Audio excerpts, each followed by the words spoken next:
Hello दोस्तों, नमस्कार। जय हिंद, भारत माता की जय। कैसे हैं आप सभी सनातनी? आशा करता हूं आप सभी लोग अच्छे होंगे और अपने कामों में व्यस्त होंगे। दोस्तों, आज का ये जो वीडियो मैं लेके आया हूं वो उससे पहले मैं आपको कहावत बता दूं। हमारे तरफ एक कहावत मशहूर है कि जो बिल्ली होती है ना, खिसियाई हुई बिल्ली, जिसको कुछ समझ में नहीं आता है कि वो क्या करे, तो वो खंभे को ही नोचती है ऐसे ऐसे। तो हमारे तरफ भी कुछ लोग ऐसे ही हो चुके हैं। वो खिसिया के, उनको समझ भी नहीं आ रहा है कि वो क्या करें। अपनी गलती नहीं देख रहे हैं, दूसरों पे आरोप लगाना इनका काम है। और कैसे ये आरोप लगा रहे हैं उसका आनंद आप लीजिए। मैं आनंद शब्द इसलिए इस्तेमाल किया कि ऐसे लोगों को की बातों पे केवल हंसी आती है और गुस्सा करने का मूर्खों पे कोई मतलब नहीं होता है। जो माइंड से खत्म हो चुके हैं उन पे गुस्सा भी हम लोग नहीं कर सकते हैं। तो पहले आप इस वीडियो को देखिए, फिर बात करेंगे। और ऐसी बात करेंगे ना कि इनको समझ में आ जाएगा। पहले आप वीडियो देखिए, फिर बात करते हैं। से मुसलमान समाज के लोग, क्योंकि जब तुम हमारे साथ रहना नहीं चाहते, हम कहीं जा नहीं सकते, पाकिस्तान हमें कबूल नहीं करेगा, बांग्लादेश हमें कबूल नहीं करेगा, चाइना हमें कबूल नहीं करेगा, हम कहाँ जाएं? हुकूमत हमारी बात सुनेगी नहीं, हमारी बात मानेगी नहीं। कोर्ट में हमें इंसाफ की अब उम्मीद नहीं रही। तो दोस्तों, सुना आपने ना। पहले मैं इस महाशय का आपको परिचय दे देता हूँ। इनका पूरा नाम है तौरीक रजा खान। दोस्तों, ये सुन्नी समुदाय, जी हाँ दोस्तों, हम लोग जानते हैं कि मुस्लिमों में दो समुदाय होते हैं, शिया और सुन्नी। तो ये सुन्नी समुदाय के धर्मगुरु, मैं तो धर्मगुरु नहीं बोलूँगा, मैं तो इनको बोलूँगा इस्लाम के टीचर, अध्यापक, प्रवक्ता हैं ये, ठीक है। और इन्होंने देवबंदी शब्द आपका मतलब समझते हैं आप? देवबंद का मतलब होता है कि जो इस्लाम में जो कट्टरपंथी होते हैं, कट्टरपंथी विचारधारा, यानी जो शरीयत के साथ साथ कुरान को फॉलो करते हैं, उनके ये धर्मगुरु हैं। धर्मगुरु मैं नहीं कहूँगा ना, मैंने पहले बोला ये इस्लामिक टीचर है। ये इसी कारण से इन्होंने all India Muslim personal law board जो है उसकी सदस्यता से इन्होंने इस्तीफा दे दिया था। अभी फ़िलहाल ये all India Muslim personal law board JD के अध्यक्ष हैं।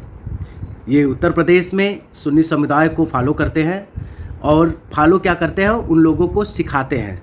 क्या सिखाते हैं? शरीयत और कुरान। कोर्ट से जिस किस्म के फैसले आ रहे हैं, मैं देख रहा हूं कि कोर्ट को नजरअंदाज कर दिया गया है। जुर्म किया है, ऑन दी स्पॉट फैसला हो रहा है। किसी पर इल्जाम लगाया गया, मुजरिम में और मुल्जिम में अंतर होता है, आरोपी और अपराधी में अंतर होता है।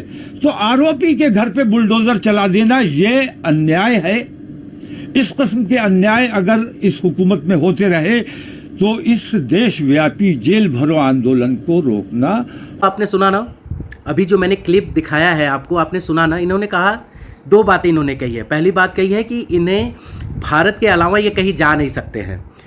अबे, जब भारत के अलावा तुम कहीं जा नहीं सकते हो तो क्या ज़रूरत थी कश्मीर में कश्मीरी पंडितों को मार के भगाने की, उनके साथ अत्याचार करने की? तब तुम्हारे बुद्धि में गोबर घोर गया था? तब तुम्हारे समझ में नहीं आया था कि तुम्हें कहाँ क्या करना चाहिए? आज तुम दुहाई दे रहे हो।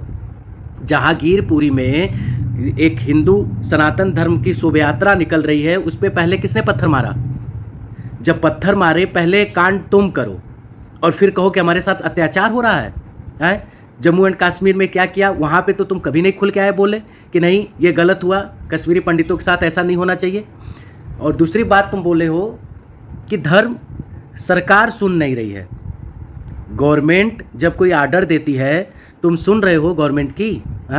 गवर्नमेंट ने बोला था पत्थर मारो, गवर्नमेंट ने तो नहीं बोला था। तो भैया, जब तुम सुन नहीं रहे हो, हमारे संविधान को मान नहीं रहे हो, जब भी कोई कानून संविधान के थ्रू कोई कानून बन के आएगा, तुम लोग धरने पे बैठ जाओगे। तुम लोग कहोगे इस देश में कानून नहीं बचा है, इस देश में संविधान नहीं बचा है। यार, तुम लोग ना कानून को मान रहे हो, ना संविधान को मान रहे हो, ना इस देश के किसी लीडर को मान रहे हो, तो मान किसको रहे हो? संविधान को मानते हो कि नहीं? संविधान को भी नहीं मानते और दुहाई दे रहे हो कि हम फला देश में आपको एक्सेप्ट नहीं करेंगे। फला देश आपको एक्सेप्ट नहीं करेगा, वास्तव में नहीं करेगा। आप जैसे धर्म के ठेकेदारों को, इस्लाम के ठेकेदारों को कोई एक्सेप्ट नहीं करेगा। आप लोग हर जगह कहीं भी जाओगे, मार के भगाए जाओगे, क्योंकि आप लोग वही कर रहे हो, वैसी लायक ही हो। जिस देश में रह रहे हो उसका तो समझ नहीं पा रहे हो, दूसरे देश में जाके तुम क्या करोगे उनको नहीं पता है, वो मूर्ख नहीं है। खैर, चलिए अब इनकी बातें और आगे सुनते हैं। अभी मैं बहुत कुछ बोल सकता हूँ, पर जाने दीजिए।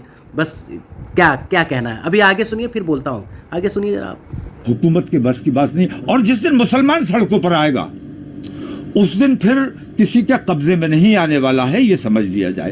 तो मैं हुकूमत को चेतावनी देता हूं, खास तौर से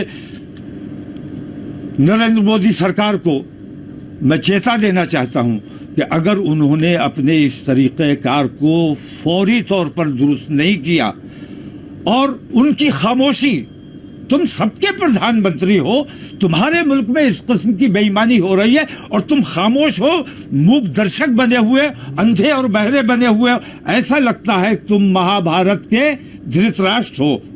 क्या नाम था उनका, वो जो अंधे महाभारत में थे? तो धृतराष्ट्र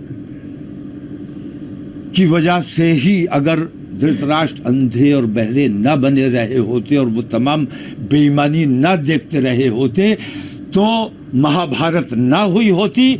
और अगर नरेंद्र मोदी धृतराष्ट्र की भूमिका से बाहर नहीं आए तो हिंदुस्तान में भी महाभारत होने से कोई बचा नहीं सकता, क्योंकि आतंकवादियों के हौसले बहुत बुलंद हैं और पुलिस और प्रशासन और हुकूमत का सहयोग उनको बराबर मिल रहा है।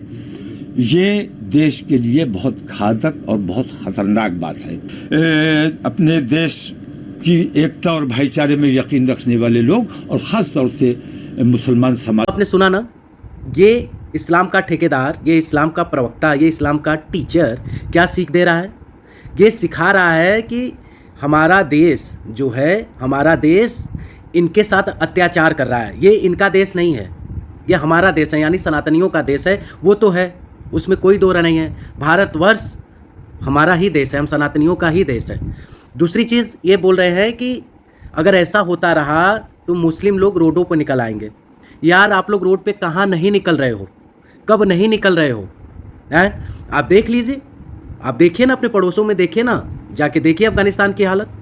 यार जब तुम अपने समुदाय, अपने धर्म, अपने लोगों को नहीं छोड़ रहे हो तो दूसरे आपसे अपेक्षा करने वाले नहीं हैं। वो दूसरे जानते हैं कि तुम लोगों के मन में, तुम लोगों के विचार में क्या चल रहा है, तुम लोग उनके साथ क्या करोगे। भारत में भी कर चुके हो, भारत में भी कहाँ नहीं किए हो। अभी क्या बाकी है? अभी तो सनातनी जाग रहे हैं, अभी तो सनातनी जागे हैं, अभी तो ईंट का जवाब पत्थर से दिया जाएगा।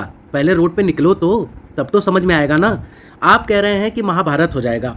एक धर्म विशेष के धृतराष्ट्र को आप हंस रहे हैं उनकी बातों पे। अरे मुझे तो हंसी तुम्हारे चेहरे को देख के आ रही है, हैं?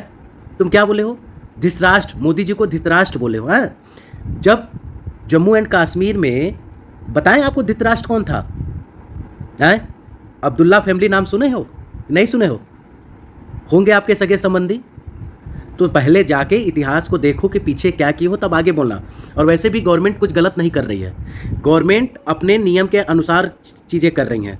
अगर बुलडोजर चल रहा है तो वो नियम के अनुसार चल रहा है, वो कानून के अनुसार चल रहा है। ज़बरदस्ती जाके कुछ नहीं किया जा रहा है। आपको नोटिस दिया जा रहा है, आप समय से उपस्थित होइए, कारण बताइए। जो सिस्टम है कानून के हिसाब से हो रहा है। कोई जाके ज़बरदस्ती आपका घर नहीं गिरा रहा है। ज़बरदस्ती तो आप लोग कर रहे हो, ज़बरदस्ती तो आपकी हो। जम्मू एंड कश्मीर में पंडितों का सब कुछ ले लिए आप, हिंदुओं का सब कुछ ले लिए आप, घर ले लिए, मकान ले लिए, वहाँ पे चीज़ें जो थी वो सब कब्जिया लिए, सारे रिसोर्सेज उनके बनाए हुए, तुम उस घरों में रह रहे हो। अगर इतने ही सम्मानित हो, इतने ही तुम्हें अपने धर्म की चिंता है तो ले जाके दे दो सबको। चलो आओ, खड़े हो, चलो भैया हम आपकी जिम्मेदारी लेते हैं, चलिए करिए काम, आइए बस आइए। ये तो होगा नहीं तुमसे, क्योंकि तुम्हारे ठेकेदार तुमको ही मार देंगे। तो कहने का ये मतलब है कि इस तरीके के बेफिजूल भाषाएं मत बोलिए। सनातनी जाग गया है और उसे पता है, और पूरा देश देख रहा है। और हर एक हिंदू ही नहीं, बौद्ध, क्रिश्चियन सब लोग जान चुके हैं, सिख ईसाई सब लोग जान चुके हैं आप लोगों को। और आप लोगों को पूरी दुनिया जान चुकी है कि आप किसी के हैं नहीं। आप अपने ही नहीं हैं तो दूसरों के क्या होंगे यार। तो बहुत कुछ बोल सकता हूँ पर मुझे अच्छा नहीं लग रहा है बोलना। चलिए।